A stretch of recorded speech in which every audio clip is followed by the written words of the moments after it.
After selling my house, I sat across from my children to divide the money from the sale.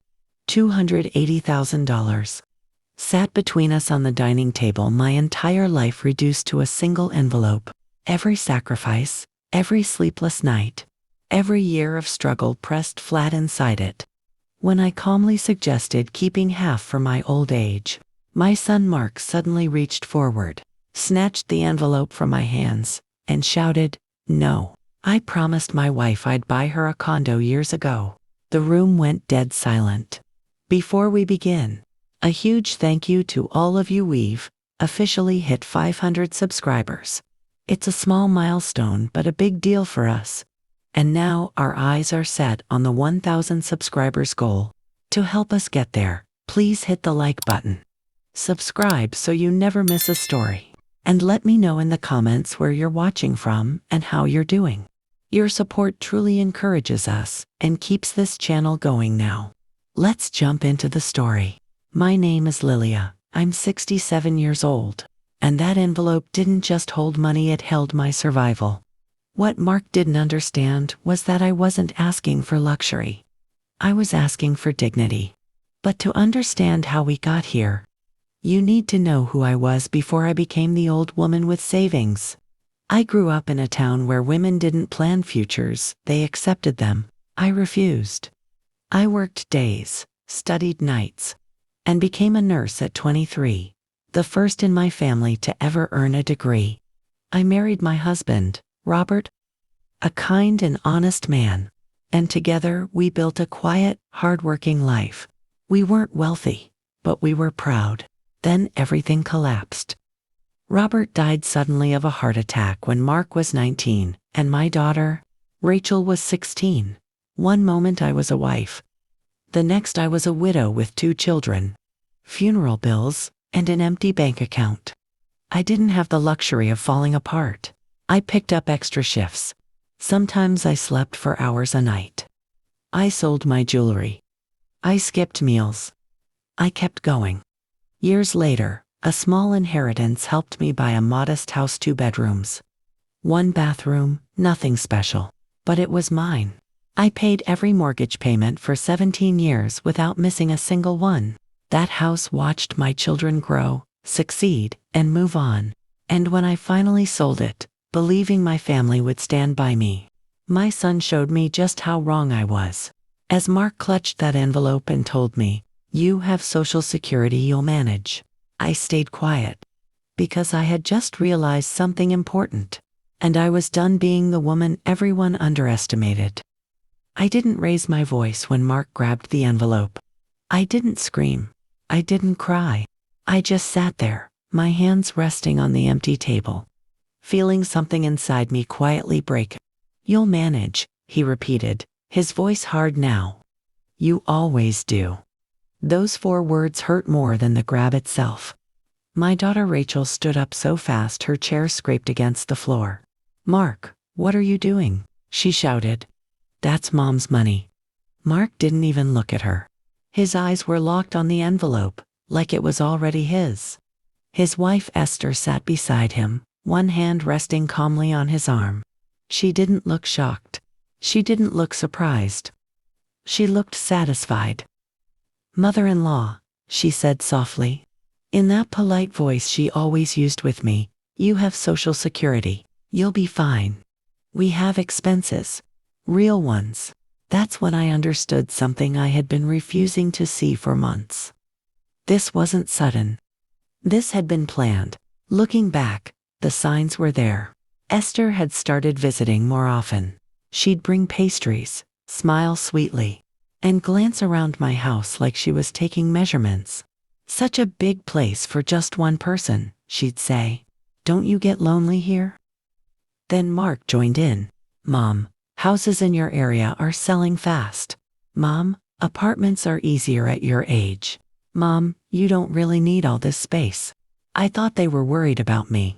I wanted to believe that. Rachel didn't. "Mom," she warned me one afternoon, "they're not worried about you. They're worried about what you own." I brushed it off. A mother doesn't want to believe her own child?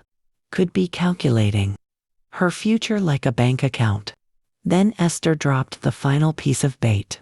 She came over alone one morning, held my hand, and whispered, "I'm pregnant." My heart nearly burst. A grandchild, a new beginning. She wiped her eyes and said Mark had promised her a home before starting a family.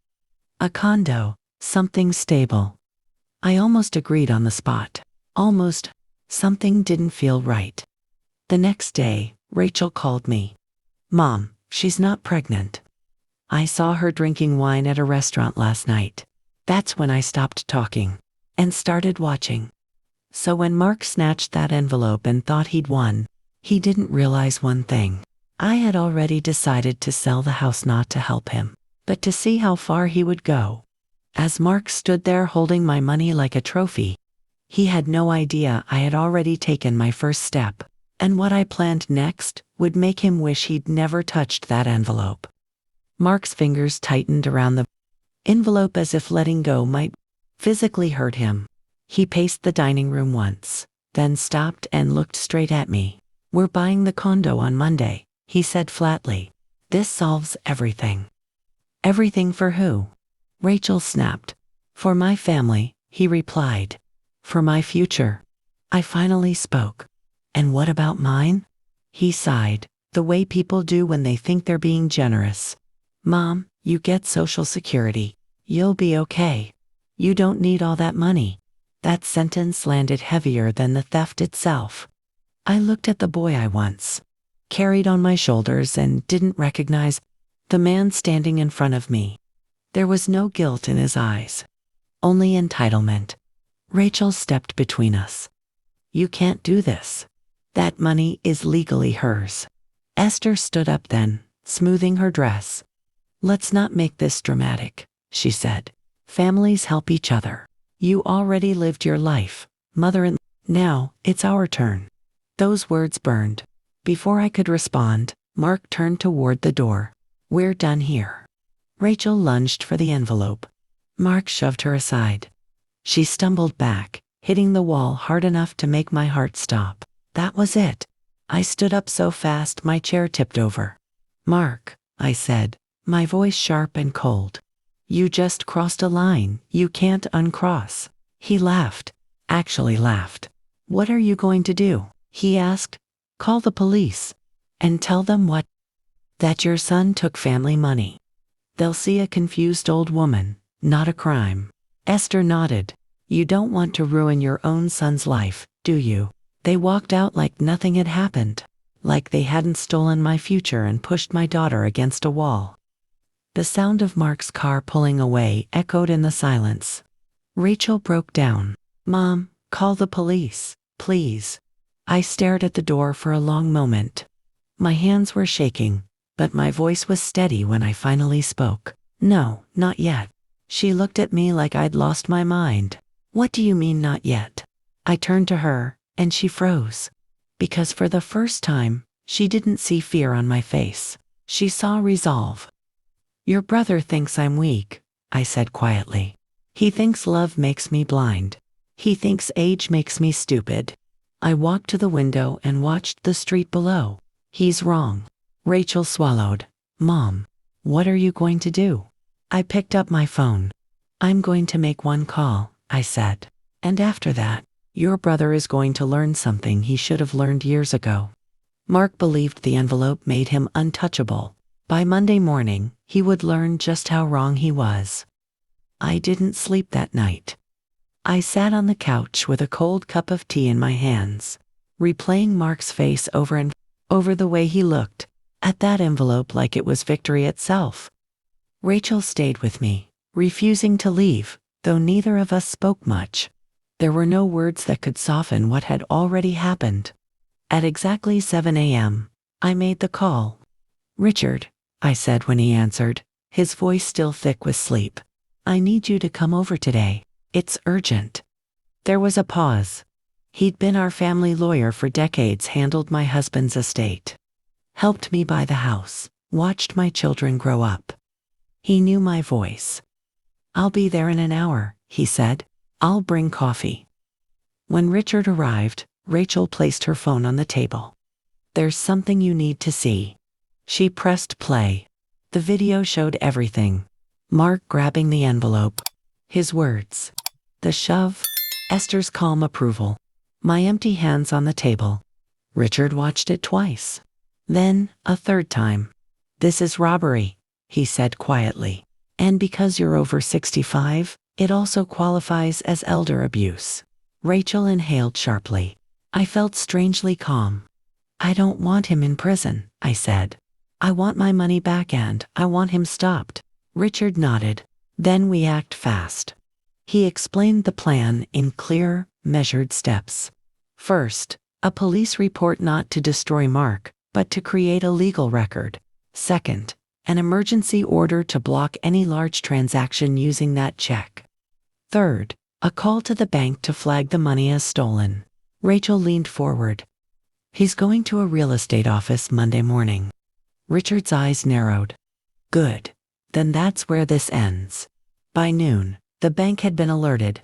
Any attempt to deposit the check would trigger an immediate freeze. Forging my signature would turn a bad situation into a criminal disaster for Mark. We'll go to the police first thing Monday, Richard said. Then we'll be waiting. Waiting for what? I asked. For your son to try to buy a condo with stolen money. The weekend passed slowly. Mark didn't call. Neither did Esther. Silence, thick and heavy. Sunday night, Rachel asked, Mom, are you sure? I looked at her. I tried being patient. I tried being loving. He answered with violence. Monday morning, I dressed carefully. Simple clothes. No jewelry. I wanted to look exactly like what I was. Woman who had worked her whole life and would not be erased. At 9:45 a.m., we walked into the real estate office. Through the glass, I saw Mark and Esther arrive smiling, confident, unaware. And for the first time since he stole from me, I knew exactly how this would end. Mark thought Monday was his victory day. He had no idea the police were already on the way. The real estate office smelled like fresh coffee and polished floors. Everything looked calm for what was about to happen. Richard spoke quietly with the receptionist, showing his identification and a stack of documents. I watched her expression shift from polite to alarmed. Within seconds, a manager appeared and led us into a private office. There's an issue with the funds, Richard said evenly. They're tied to an active police report. The manager went pale. Then the sale can't proceed. Correct, Richard replied. And when the buyer arrives, we'd like to be present. We didn't wait long. Through the glass wall, I saw Mark walk in, briefcase in hand. Esther beside him in a fitted pink dress. They were laughing, confident, certain, until they noticed the police car parked outside. Mark slowed. Esther whispered something sharp into his ear. It was already too late.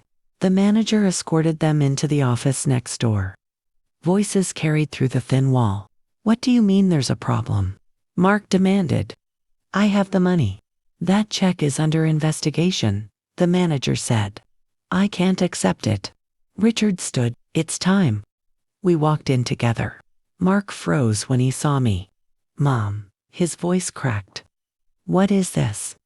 I'm taking back what you stole, I said calmly. Esther jumped in. This is a family misunderstanding. No, Richard said. It's robbery. With video evidence, Mark's face drained of color. You recorded me. Rachel stepped forward. You shoved me into a wall. A police officer moved into the doorway.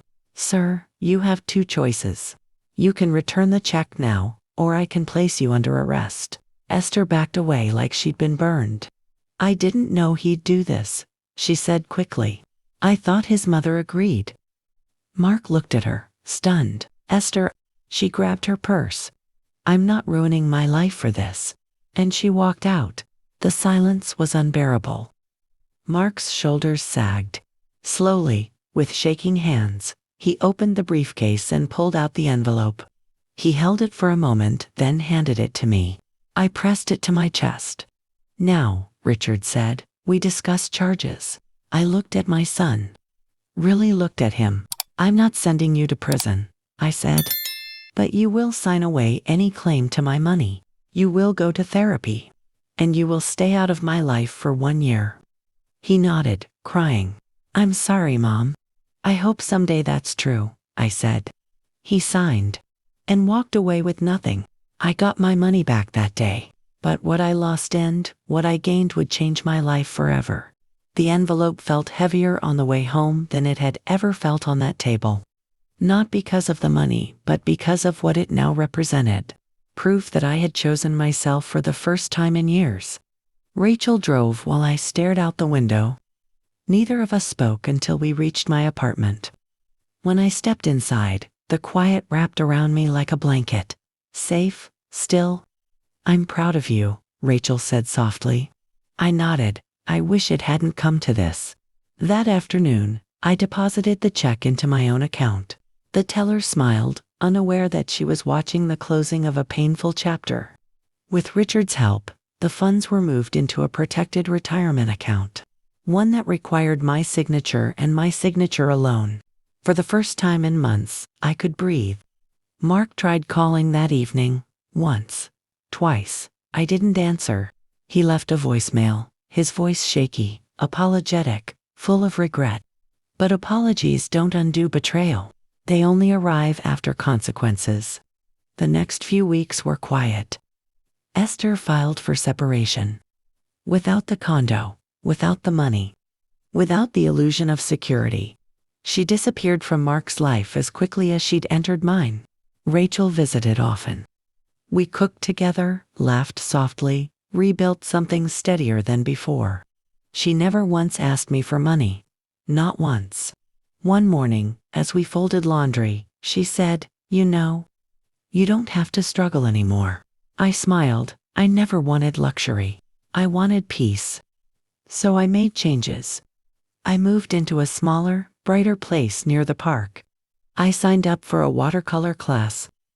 I bought a used bicycle and rode it slowly, carefully, like someone learning how to live again. I stopped apologizing for taking up space. Mark sent messages every week. Long ones. Emotional ones. I read them, but I didn't reply. Distance wasn't punishment. It was protection. One afternoon, a letter arrived. Handwritten. His inside was a single sentence.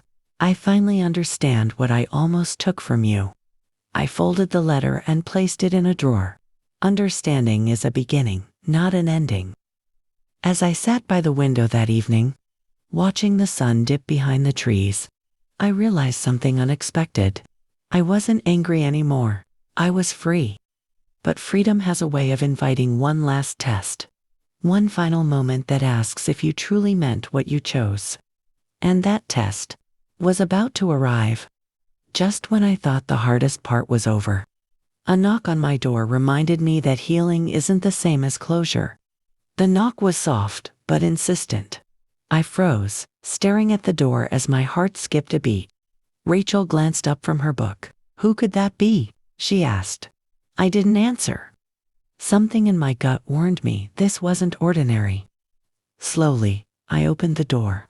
Standing there was Mark. Alone. No briefcase. No confident grin. Only a man who looked smaller than I remembered. His shoulders slumped. His eyes avoided mine. Mom, he said quietly. Can we talk? I stepped aside. Come in. You have 10 minutes. He entered cautiously, like a child walking on fragile ice. I closed the door behind him. The apartment smelled faintly of tea and lavender. The first real peace I had smelled in months.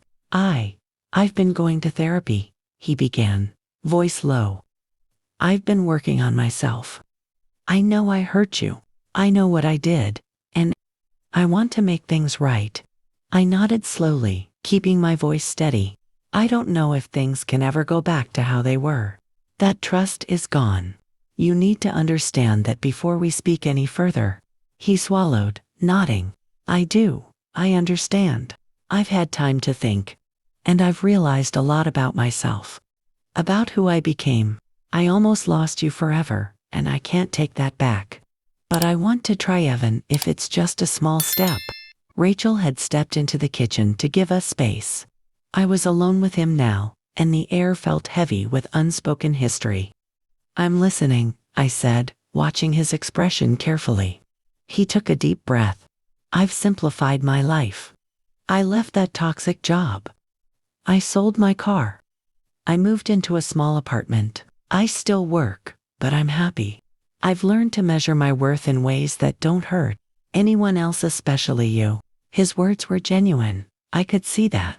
But the envelope, the one that had cost him so much and nearly destroyed us, lay heavy in my memory. You've changed, I admitted slowly. But actions matter more than words. You have to show me that change over time. He nodded solemnly. I will. I'll respect your rules. No rushing, no expectations. Just small steps. If you want coffee once a month, that's all I ask. I studied him, the man he was now, not the son who had stolen from me. And for the first time, I felt a flicker of hope. Fine, I said. One small step, that's it. No promises beyond that. He gave a small, almost shy smile. Thank you, Mom. I won't waste it. I felt the weight lift slightly. But I also knew something. This wasn't just about him proving himself. It was about me protecting my peace, my dignity, and the life I had fought to reclaim. Mark had returned changed, apologetic, cautious. But could a single meeting undo 17 years of betrayal? The answer would come sooner than either of us expected. The months after that coffee were quiet. Mark showed up only when scheduled, kept his distance, and followed every boundary I had set. It wasn't perfect, but it was enough. I could breathe again without anxiety tugging at my chest. My condo felt like home, a place that belonged to me alone. Rachel visited often, bringing warmth, laughter, and a sense of normalcy I hadn't realized I'd missed. We painted, cooked, and shared afternoons without the shadow of Mark's betrayal hanging over us. I even began watercolor classes at the community center, messy, imperfect, and joyful. I laughed when my flowers looked like blurry blobs, because for the first time in decades, it didn't matter. I was alive, and I was free.